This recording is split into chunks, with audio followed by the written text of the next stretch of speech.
मुझे जेतारण के साथियों ने बुलाया भी था एक सामूहिक विवाह सम्मेलन में, उसमें भी मैं नहीं आ पाया। लेकिन इस बार मैं धन्यवाद दूंगा दिलीप चौधरी जी का, जिनकी वजह से मुझे यहाँ आने का मौका मिला।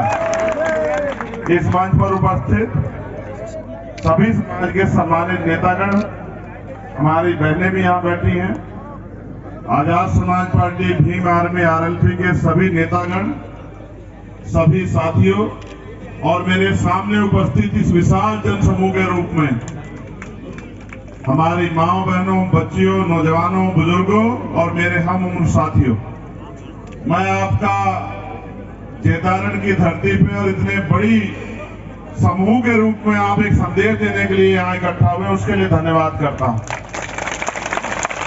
दिलीप जी हमसे पहले भी यहाँ इस लड़ाई को लड़ते रहे और दिलीप जी ने सब लोगों की सेवा करने का काम किया। एक बार इनको मौका मिला और 2 बार इनको मौका नहीं मिला।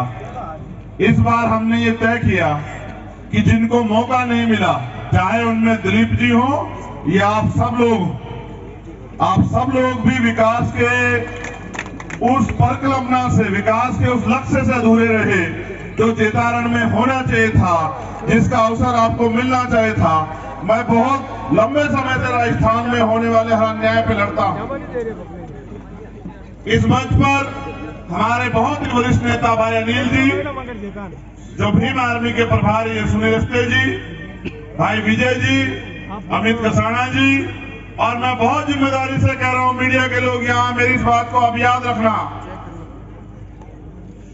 राजस्थान के होने वाले भावी मुख्यमंत्री भाई हनुमान जी मेरीवाल भी आ जाओ और सड़क से लेकर सदन तक विधानसभा में आपकी आवाज उठाने वाली एक बहुत ही कर्मठ, संघर्षशील हमारी बहन इंदिरा जी बावरी भी यहाँ, विधायक जी यहाँ मौजूद है। सामान्य साथियों, बहुत सारी चीजें कहने के लिए, आप बहुत जिम्मेदार समझदार लोग हैं। बच्चों थोड़ा सा पीछे हो जाओ, एक माँ मुझे दिख रही है वहां, और मैं किसी माँ को कष्ट में नहीं देख सकता। मैं आपसे आग्रह करूंगा कि आप पीछे हो जाओ। देखो, मेरे पिता टीचर थे, मैंने यही सीखा है, जहां बहन बेटियों का, माओ का सम्मान ना हो, वो जगह अच्छी नहीं होती है। मैं आपसे आग्रह करूंगा मेरे भाइयों, अगर सच में आप मुझसे प्यार करते तो पीछे को हो जाओ। मैं आपके इस प्यार को भूलूंगा नहीं, लेकिन अगर बहन बेटियों को तकलीफ हुई तो मैं शायद खुद को माफ नहीं कर पाऊंगा। मैं आपसे आग्रह करूंगा, जहां तक बहन बेटियां, माएँ खड़ी है, वहां से पीछे हो जाओ। मैं अपनी बात तभी रखूंगा जब आप ऐसा माहौल बना दोगे। अगर एक भी माँ को, बहन को कष्ट होगा तो क्या फायदा हमारी राजनीति का, क्या फायदा हमारे संघर्ष का, आप बताओ। क्या बात है? मैंने तो जिनसे समझौता भी किया, कुछ लोग पैसे के लिए, पावर के लिए समझौता करते, मैंने समझौता इनसे इसलिए किया, इसके पीछे एक सच्चाई है जो मैं आपको बताना चाहता हूं। और मेरी माँ बहनें गौर करें, उनको पता रहेगा, नौजवान गौर करें, ये लड़ते हैं राजस्थान के लिए, चाहे किसानों का मामला हो, नौजवानों का मामला हो, दलितों का, आगड़ों का, पिछड़ों का, गरीब का मामला, किसी की लड़ाई हो, और मैं भी लड़ता हूं। हमारे नेता सब लोग मिलकर लड़ाई लड़ते हैं। लेकिन एक जो बात मुझे सबसे ज्यादा पसंद आई, और आपको भी समझ आएगी कि मैंने क्यों चुना। यहाँ बहुत विकल्प थे, अशोक गहलोत, सचिन पायलट, वसुंधरा राजे। हम तो चाहते सचिन पायलट भी मुख्यमंत्री बने, हमारी इच्छा थी, लेकिन नहीं, वो लोग नहीं बनाते, हमें पता है हम नहीं बनाएंगे। मगर एक घटना है जो आज अपने फोन में आप सर्च करना, आपको पता लगेगा। लोग क्या कहते हैं उसे छोड़ो। 1997 में, अब से 25 साल पहले, कितने साल पहले, आज जो फैसला करेंगे जेतारण का और राजस्थान का, कुछ ऐसे लोग होंगे जो 25 साल के हुए भी नहीं होंगे, हमारे नौजवान। आज से 25 साल पहले जयपुर के जेसी बोस हॉस्टल में एक घटना घटी। एक बहन का रेप करके उसको अपमानित किया गया। ताकतवर लोग थे, सरकार की हिम्मत नहीं पड़ रही थी कि उन पे कार्रवाई की जाए, पुलिस की हिम्मत नहीं पड़ रही, क्योंकि पुलिस सरकार की होती है कि उनको कुछ कह दिया जाए। पूरा राजस्थान उस बहन के साथ होने वाले अन्याय को देख रहा था खुली आंखों से। अगर कोई था 25 साल पहले उस बहन को न्याय दिलाने की आवाज उठाने वाला, तो हनुमान जी बेनीवाल थे। आप पढ़ के देखना, आपको पता लगेगा। ये अकेला शख्स जयपुर राजधानी की सड़क में गाड़ी बीच में लगा दे और कहा कि गाड़ी, और तब तक हनुमान बेनीवाल तब हटेगा जब उन अपराधियों को गिरफ्तार किया जाए। ऐसा हौसला, पहाड़ जैसा संघर्ष जिसके पास, फिर उससे क्यों ना उससे ताकत मिला के आगे बढ़ा जाए। हनुमान जी लड़ते हैं, पिछली बार भी लड़े और बहुत आगे बढ़ जाते, लेकिन जो कमी रह गई वो थी चंद्रशेखर आजाद की। तो मैंने तय किया, और हम जब दोनों भाई बैठे, मैं आपको 2 बातें विशेषकर कहूंगा। पहली ये, आप मजबूर थे, आपको भाजपा से अगर 5 साल आप परेशान रहे 2018 तक, तो आपने कांग्रेस को वोट दिया कि ये हमारी जिंदगी बदलाव लाएंगे। जब आप कांग्रेस के भ्रष्टाचार से परेशान हो गए, कैसा भ्रष्टाचार, आप एक एक पैसा जुटा के अपने बच्चों को पढ़ाते हैं, ये सोचते हैं कि वो उनको रोजगार मिलेगा, लेकिन सरकार में बैठे नेता और मंत्री पेपर लीक करा के अपने और अपने बच्चों को, अपने रिश्तेदारों को, बच्चों को बस भर भर के पेपर लीक करा के उनको नौकरी देने का काम करते हैं, और किसानों के, गरीबों के बच्चे पढ़ लिख के सड़कों पे बेरोजगार घूम रहे हैं। ऐसा भ्रष्टाचार, पेपर लीक होता है। कोई भर्ती ऐसी नहीं जिसमें पेपर लीक ना हुआ हो। मैंने तो मुख्यमंत्री कई बार पूछा, जो पेपर नहीं सुरक्षित रख सकता वो राजस्थान की जनता कैसे सुरक्षित रखेगा। सीएचए के भाइयों ने कोरोना काल में बहुत सेवा की, कोरोना काल में इतनी सेवा की, अपनी जान को जोखिम में लगा दिया, उनकी नौकरी छीनने का काम इस सरकार ने किया। तृतीय श्रेणी के टीचर हमारे भाई जो बच्चों को पढ़ाने का काम करते हैं, उनके ट्रांसफर पोस्टिंग पे इनके विधायक, एमएलए और मंत्री पैसे लेते हैं, जेब काटने का काम करते हैं, चोर बाजारी करते हैं। आप अगर एनसीईआरटी का डाटा पढ़ोगे, हमारी बहनें यहाँ बैठी है, आप और हमारे लोगों को लगता है कांग्रेस उनकी देसी। आपको अगर नहीं याद हो तो फिर याद कर लो। इंद्र मेघवाल, जितेंद्र मेघवाल, ओम प्रकाश रहगर, कार्तिक भील, तोला गुजर, मोहन मेघवाल, पूरन रहगर, उनको किस तरह से तड़फा तड़फा के मारा गया। उनकी माएं उम्मीद करती होंगी कि उनको न्याय मिलेगा। कैसे मिलेगा न्याय जब ये कांग्रेस के गुंडे अपराधियों का संरक्षण करेंगे? कैसे मिलेगा न्याय? और अगर इनको आप लोग ताकत दोगे, इससे अच्छा तो अपना अंगूठा काट लो, इनको ताकत देने से बढ़िया क्या समझे?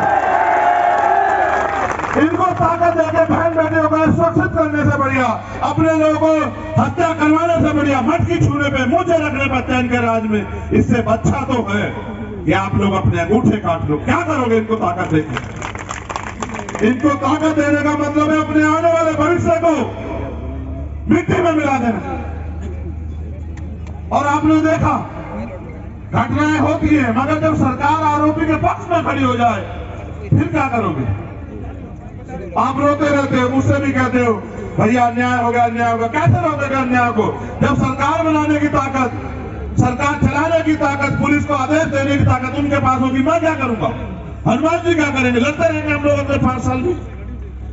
अगर आप चाहते हो अन्याय का राज खत्म हो, आप चाहते हो, आपने देखा नहीं, आपको याद ना हो या ना हो, एक भाई है हर्षपति वाल्मीकि अधिकारी, उसको जो विधायक गिरिराज जी जिन्होंने उसको पीटा, 22 जगह का फ्रैक्चर कर दिया उसके शरीर को, वो 2 साल से बेड पे, उसको पीटा, उसको संरक्षण देने का काम अशोक गहलोत सरकार ने किया। और अब जब इनको पता लग गया कि चंद्रशेखर छोड़ेगा नहीं, तुम्हारा इलाज करके रखेगा चंद्रशेखर,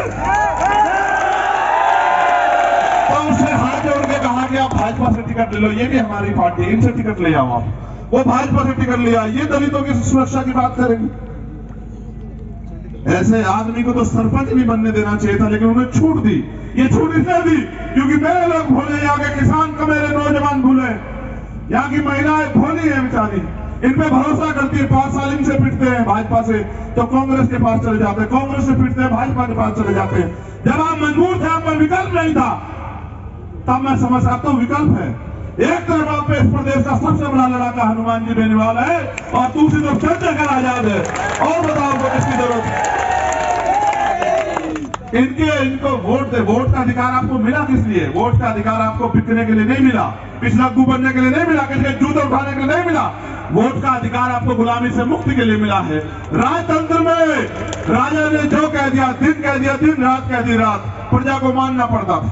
लेकिन फिर हमारे महापुरुष लड़े इस देश को मजबूत बनाने के लिए। बाबा साहब अम्बेडकर सर छोटू राम लड़े और लड़कर उन्होंने इस देश को लोकतंत्र दिलाया।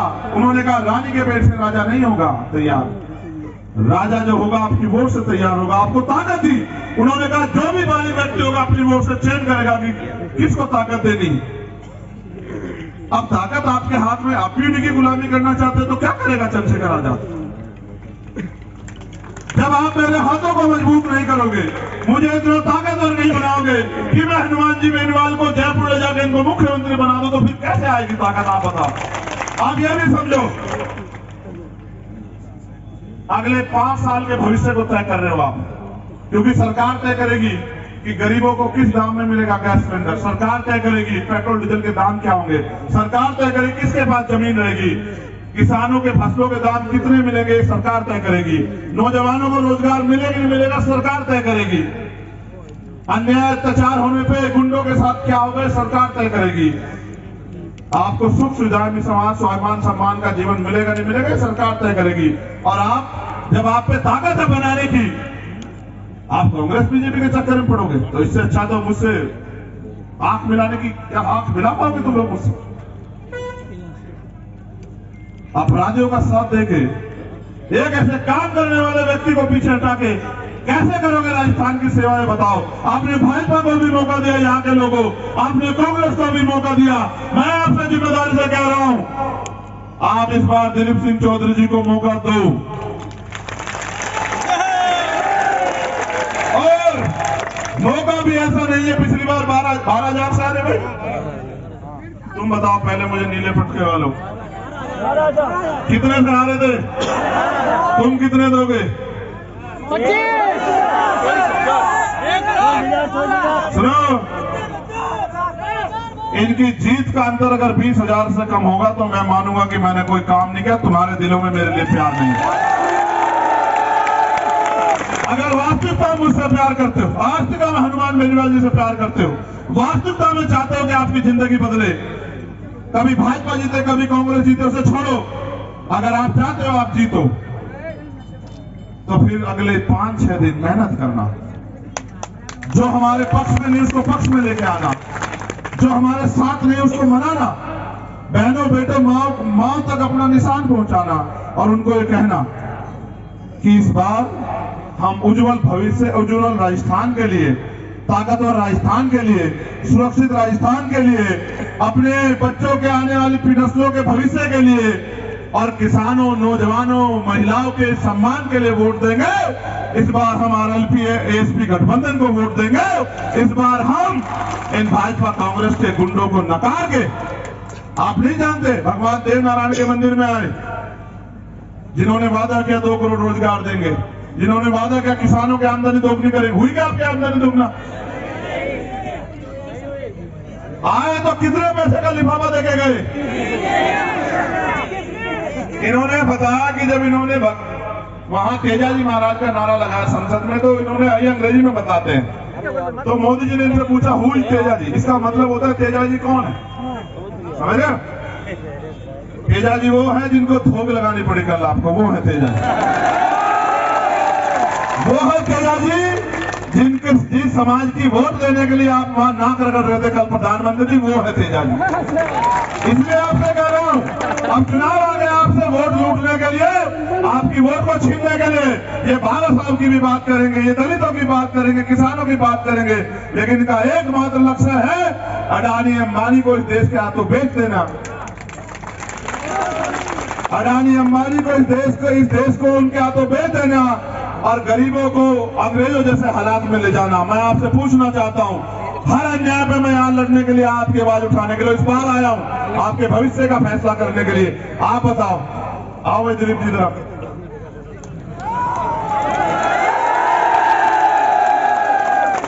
मैं ये ऐलान करूं कि इस बार दिलीप जी भारी मतों से यहाँ जीत के जाएंगे, हाथ उठा के बताओ। वोट का अधिकार बिकले के लिए नहीं मिला। देखो प्रलोभन देंगे आपको, अगर हमें वोट दोगे तो कुर्सी पे बैठोगे, अधिकारी कर्मचारी आपको सैल्यूट करेंगे, और अगर उनको वोट दे दी वो आपसे मांगने आएंगे, प्रलोभन देंगे, पैसा देंगे, शराब देंगे, आपका भविष्य खत्म करने के लिए। आपने देखा है जो मुर्गे पालता मुर्गों को दाना खिलाता नहीं खिलाता है, खिलाएंगे दाना आपको। मैं आपको कह रहा हूँ पैसा आपको दे रख लेना। अभी खड़े हैं ना हनुमान जी बेनीवाल, कोई आपसे मांग लेगा तो पैसा उनका थोड़ा ही पैसा, आपकी मेहनत का पैसा है, रख लेना। बहुत लूट रखा है उन्होंने इस प्रदेश को, पैसा गाड़ी घोड़ा जो दे रख लेना, और अपनी वोट को 25 तारीख को केतली के निशान पर मोहर लगा के इनको विजय बना देना। अगर 20,000 से कम होगा तो मैं मानूंगा इसकी जीत में मेरा कोई योगदान नहीं। अगर 20,000 से प्लस होगा तो मैं मानूंगा कि आपने मेरी इज्जत रख ली। बस मैं यही कहना चाहता हूँ। आप यहाँ आए, आप सबका धन्यवाद। लेकिन अगर वास्तविकता में इनकी मदद करना चाहते हो तो आज के बाद मेहनत करना, अपने फोन का प्रयोग करना, अपने संबंधों का प्रयोग करना, और कहना कि भाई इस बार हम दिलीप जी को दे रहे हैं, बाकी लोग इस बार छुट्टी। ठीक है।